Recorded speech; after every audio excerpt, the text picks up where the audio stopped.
جلد اول چاہیے، یہ بخاری جلد اول، بخاری جلد اول، ٹھیک ہے، ادارہ اسلامیہ لاہور کراچی پاکستان۔ بھلے اس میں میرے معزز ناظرین صفحہ نمبر 588،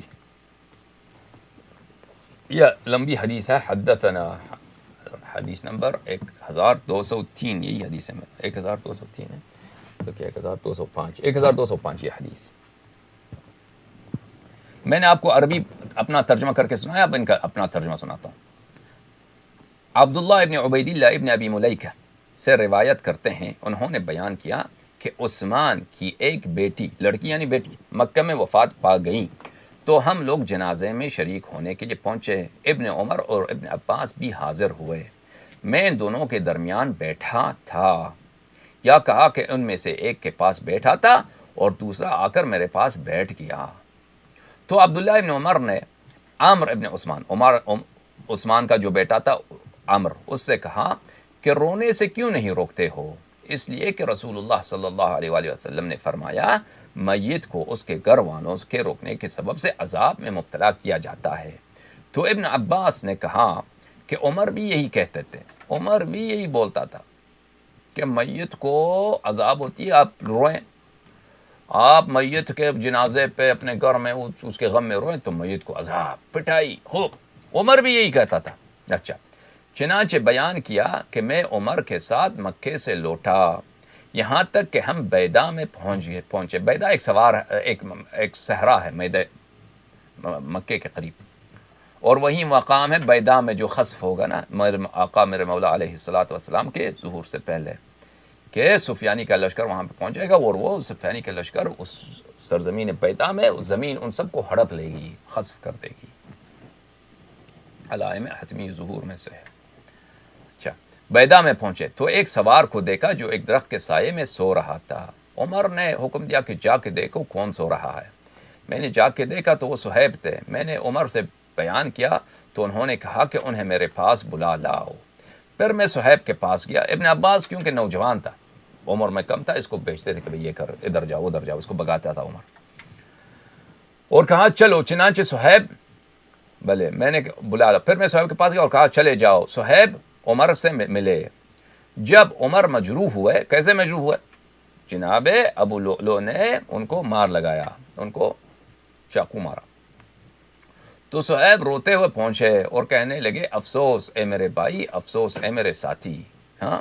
عمر نے کہا اے صہیب کیا تم مجھ پر روتے ہو، حالانکہ رسول اللہ صلی اللہ علیہ وآلہ وسلم نے فرمایا کہ میت کو اس کے گھر والوں کے رونے کی سبب سے عذاب ہوتا ہے، تم مجھ پہ روتے ہو، عذاب مجھے زیادہ کراتے ہو، چپ کر۔ ابن عباس کا بیان ہے کہ جب عمر مر گیا، عمر کا انتقال ہو گیا، تو میں نے یہ حدیث عائشہ سے بیان کی، تو انہوں نے جواب دیا کہ اللہ عمر پر، بھلے کہاں گیا، عمر پر رحم کرے یا نہ کرے، ہم تو کہتے ہیں عمر پر کبھی نہ رحم نہ کرے، بخدا رسول اللہ صلی اللہ علیہ وآلہ وسلم نے یہ نہیں فرمایا کہ اللہ مومن کو اس کے گھر والوں کے رونے کے سبب سے عذاب دیتا ہے، صحیح ہے نا؟ عائشہ نے قسم کھا کے کہی ہے کہ بخدا اللہ کی قسم، رسول پاک صلی اللہ علیہ وسلم نے یہ کبھی نہیں کہا ہے، تو کیا مطلب ہوا کہ عمر یا جان کے جھوٹ بولتا ہے یا اس کا مقصد کچھ اور ہے، وہ اپنے آپ کو اور ابو بکر کو بولو، ہاں بولو، مسلمان نہیں سمجھتا، صحیح ہے کہ نہیں؟ بخدا یعنی اللہ پاک کی قسم، ہاں یہ ہے عربی اس کا ہے، واللہ ما حدث رسول اللہ صلی اللہ علیہ وآلہ، خدا کی قسم، بخدا رسول اللہ صلی اللہ علیہ وآلہ وسلم نے یہ نہیں فرمایا کہ اللہ مومن کو اس کے گھر والوں کے رونے کے سبب سے عذاب دیتا ہے، بلکہ رسول اللہ صلی اللہ علیہ وآلہ وسلم نے فرمایا کہ اللہ تعالیٰ کافر کا عذاب اس کے گھر والوں کے رونے کے سبب سے زیادہ کر دیتا ہے۔ بھلے تو اس کا مطلب یہ ہوا کہ کافر مرتا ہے تو گھر والے روتے ہیں، اس کی عذاب ہوتی ہے، ہاں یہ رسول پاک صلی اللہ علیہ وآلہ وسلم نے کہا۔ اگر یہ فرمایا ہے تو پھر لازمی بات ہے کہ یا تو ابو بکر عمر اپنے آپ کو اور ابو بکر کو کافر سمجھتا تھا، یا اس نے رسول پاک صلی اللہ علیہ وسلم پہ جھوٹی حدیث کی نسبت دی ہے، یا تو یہ کہیں کہ اس کی غلط فہمی ہوئی ہے، عمر کی غلط فہمی ہوئی، یعنی اس نے جھوٹ بھی نہیں باندھا ہے، اپنے آپ کو بھی کافر نہیں سمجھتا، عمر کو بھی ابو بکر کو بھی کافر نہیں سمجھتا۔ یہ تیسری صورت، اس کا بھی جواب ہم دیں گے۔ وَمَن لَمْ يَحْكُمْ بِمَا أَنزَلَ اللَّهُ فَأُولَٰئِكَ هُمُ الْكَافِرُونَ، ایک ایسا شخص جو رسول پاک صلی اللہ علیہ وسلم کی سنت کو نہیں جانتا، اس کی شریعت کو نہیں جانتا، قرآن کے آیات کو نہیں جانتا کہ خدا مسلمان پہ ظلم نہیں کرتا، کہ آپ کوئی گناہ کریں بھلے اس کو اور رونا کوئی گناہ بھی نہیں ہے، خدا خود قرآن میں کہتا ہے وَأَنَّهُ وَأَضْحَكَ وَأَبْكَى، رلاتا بھی خدا کی جانب سے، اس کو عذاب ملے، میت کو عذاب ملے، اور اس کے علاوہ اس اپنی جہل کے سبب، اپنی نادانی کے سبب اس نے ابو بکر کی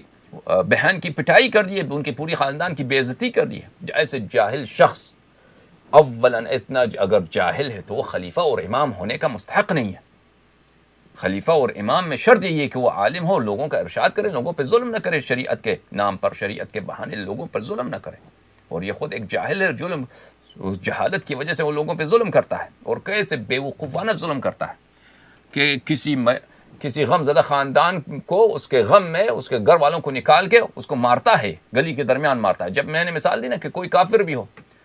کوئی پولیس مثلا اسٹیشن والا پولیس والا آ جائے، کوئی آپ دیکھیں کوئی انگریز ہو مثلا، اس کا گھر والا مر جائے، پولیس کا چیف آ جائے، یا شہر کا میئر آ جائے، یا مثلا وہاں پہ کوئی بڑا وزیر آ جائے، اس کو گھر والوں کو گھر سے نکال کے سڑک میں مارے کہ آپ کیوں رو رہے ہیں، تو یہ سب لوگ اس کو لعنت کریں گے کہ بھئی یہ کیسا ظلم ہے۔ ہاں، اتنا جاہل کہ ایسا گھٹیا حرکت کرتا ہے اپنی جہل کی وجہ سے، نادانی کی، اور آخر عمر تک اسی جہل میں مبتلا رہا ہے، تو اس کی امامت باطل ہے۔ اور اس کے علاوہ خداوند نے متعال نے فرمایا وَمَن لَمْ يَحْكُمْ بِمَا أَنزَلَ اللَّهُ فَأُولَٰئِكَ هُمُ الْكَافِرُونَ، من لم يحکم، جو حکم نہیں کرتے اس خدا کے شریعت کے مطابق، وہ کافر ہیں، وہ کافر ہیں۔ تو لازمی بات ہے، عائشہ قسم کا کہ کہتی ہے کہ عمر نے جو کہا ہے وہ خلاف شریعت ہے، جو کیا ہے اس نے خلاف شریعت ہے، تو قرآن کی آیت کی روح سے عمر کا کفر بھی ثابت ہوتا ہے۔ یہ سب باتیں انشاءاللہ تفصیل کے ساتھ آپ کو بتائیں گے۔ پھر عائشہ نے کہا، اچھا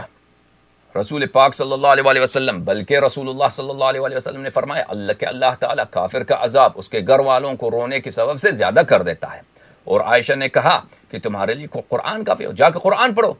کہ کوئی گناہ کر دے، کوئی گناہ کار دوسرے گناہ کا بوجھ نہ اٹھائے گا، یعنی ولا تزر وازرۃ وزر اخری، کوئی گناہ کار کسی دوسرے گناہ کا گناہ نہیں اٹھاتا۔ ابن عباس نے اس وقت کہا کہ اللہ وہی ہے جس نے انسایا اور رلایا، سورہ والنجم کی آیت 47،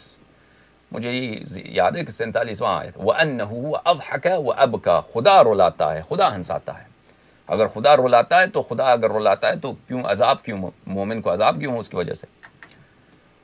ابن ملیکہ نے کہا بخدا ابن عمر نے کچھ بھی نہیں کہا۔ ابن عمر کے پاس، عمر کے بچے کے پاس کوئی جواب نہیں تھا، عمر کے بیٹے کے پاس، عبداللہ ابن عمر۔ میرے معزز ناظرین، یہ جو روایت میں نے شروع کی ہے کہ اب عمر نے ابو بکر کی بہن کی گلی میں سب کے سامنے اس کی خوب پٹائی کیا، اور وہ کوئی چھوٹی بچی نہیں تھی، وہ عمر رسیدہ عورت تھی۔